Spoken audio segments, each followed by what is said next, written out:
अस्सलाम वालेकुम dear students, welcome to sir Nadeem एक यूट्यूब चैनल।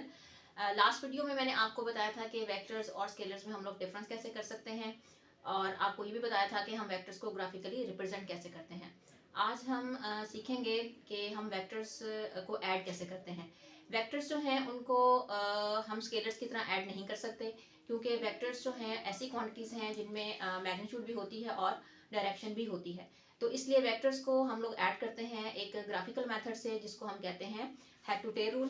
तो आज हम इसको लर्न करेंगे कि हम वेक्टर क्वांटिटीज़ को हेड टू टेल रूल के अकॉर्डिंग या ग्राफिकली हम उनको कैसे ऐड कर सकते हैं। ये मैं आपको बताऊंगी एक एग्जांपल की हेल्प से, ठीक है।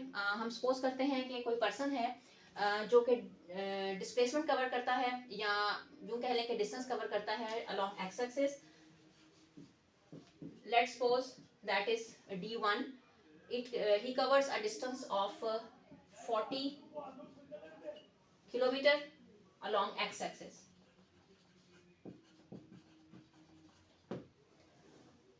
तो ये 40 किलोमीटर जो है इसकी मैग्नीट्यूड है, और जो एक्स एक्सिस है ये इसकी डायरेक्शन है। After that he covers a displacement of 30 kilometre along y axis. पहले वो डिस्टेंस कवर करता है 40 किलोमीटर अलोंग एक्स एक्सिस, उसके बाद वो 30 किलोमीटर डिस्प्लेसमेंट कवर करता है या डिस्टेंस कवर करता है अलोंग वाई एक्सिस। तो ये उसकी मैग्नीट्यूड है और ये उसकी डायरेक्शन है। हमने इन दोनों वेक्टर्स को ऐड करना है और हमने देखना है कि ऐड करने के बाद हमारे पास रिजल्टेंट वेक्टर क्या आएगा।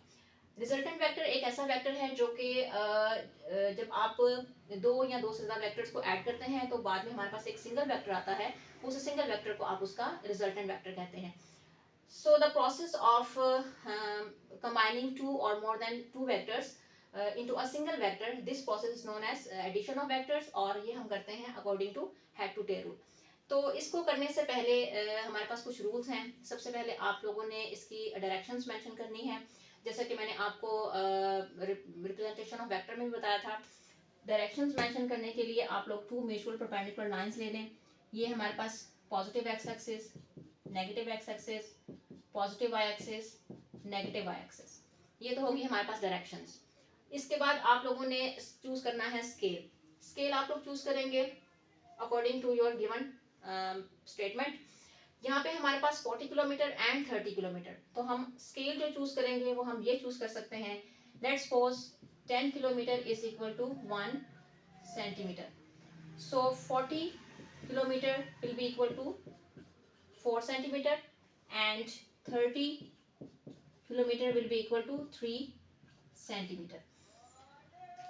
तो डायरेक्शंस हो गई, स्केल हो गया। अब हम ड्रॉ करेंगे इसकी रिप्रेजेंटेटिव लाइंस।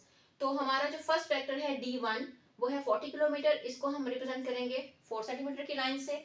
सेकेंड हमारा वेक्टर है 30 किलोमीटर, इसको हम रिप्रेजेंट करेंगे 3 सेंटीमीटर की लाइन से। तो सबसे पहले हम लोग लगाएंगे 4 सेंटीमीटर की line along X axis, then हम शो करेंगे 3 सेंटीमीटर की लाइन अलोंग वाई एक्सिस। ये तो है हमारी रिप्रेजेंटेटिव लाइंस। तो अब हम इनको ऐड करेंगे after drawing their representative lines. तो सबसे पहले हम लोग लेंगे ये वाला वेक्टर d1, ठीक है। इसको हम ड्रॉ करेंगे अलोंग एक्स एक्सिस, और हम लोग लाइन ड्रॉ करेंगे 4 सेंटीमीटर की, that is d1 along X axis. उसके बाद हम लोग लेंगे सेकंड वेक्टर, और इस सेकंड वेक्टर की जो टेल है इसको हम ज्वाइन करेंगे फर्स्ट वेक्टर के हेड के साथ। तो यहाँ पर हमारे पास सेकंड वेक्टर आ जाएगा। आप देख सकते हैं कि सेकंड वेक्टर की जो टेल है वो फर्स्ट वेक्टर के हेड के साथ ज्वाइन होगी, और जो सेकंड वेक्टर की लाइन होगी वो 3 सेंटीमीटर की होगी। तो हम इसको यहाँ पे 3 सेंटीमीटर लिखेंगे। ये हमारा सेकंड वेक्टर है d2। तो इस तरह से आप किसी भी वेक्टर को, चाहे जितने मर्जी वेक्टर हों, दो या दो से ज़्यादा वेक्टर्स को आप हेड टू टेल रूल से ऐड कर सकते हैं। According to head to tail rule, जो आपके पास फर्स्ट वेक्टर का हेड होता है वो सेकंड वेक्टर की टेल के साथ ज्वाइन होता है, और अगर आपके पास कोई थर्ड वेक्टर हो तो थर्ड वेक्टर की जो टेल है वो सेकंड वेक्टर के हेड के साथ ज्वाइन होगी। तो इस तरह से हम लोगों ने इन दो वेक्टर्स को ऐड कर लिया है। अब हम इसका ड्रॉ करेंगे रिजल्टेंट वेक्टर। रिजल्टेंट वेक्टर जो है वो स्टार्ट होता है फर्स्ट वेक्टर की टेल से और एंड होता है लास्ट वेक्टर के हेड के साथ। तो यहाँ से आप स्ट्रेट एक वेक्टर ड्रॉ करेंगे और इस वेक्टर को आप कहेंगे रिजल्टेंट वेक्टर।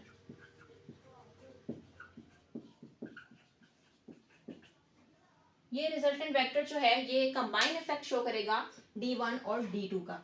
अब आप देख सकते हैं कि रिजल्टेंट वेक्टर की जो टेल है वो फर्स्ट वेक्टर की टेल से अटैच होगी और रिजल्टेंट वेक्टर का जो हेड है वो लास्ट वेक्टर के हेड के साथ अटैच होगा।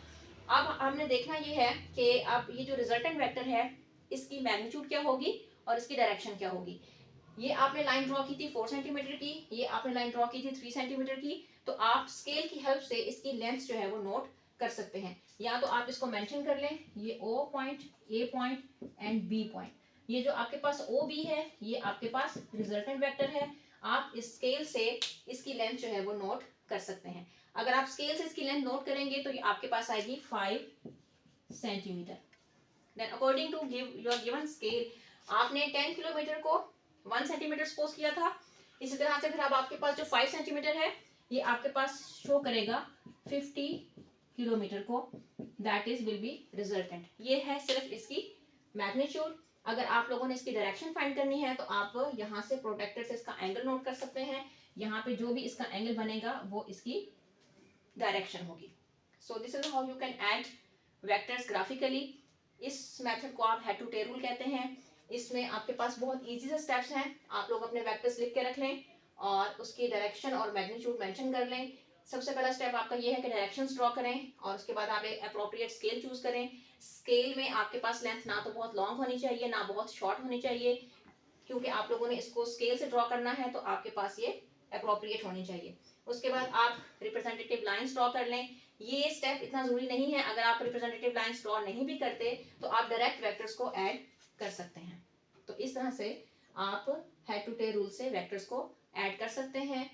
फर्स्ट वेक्टर के हेड के ऊपर सेकंड वेक्टर की टेल आएगी और इसी तरह से रिजल्टेंट वेक्टर जो होगा इसकी टेल जो है फर्स्ट वेक्टर की टेल से के साथ अटैच होगी और इसका हेड जो है वो लास्ट वेक्टर के हेड से अटैच होगा। So this is how you can add the vectors graphically by head to tail rule.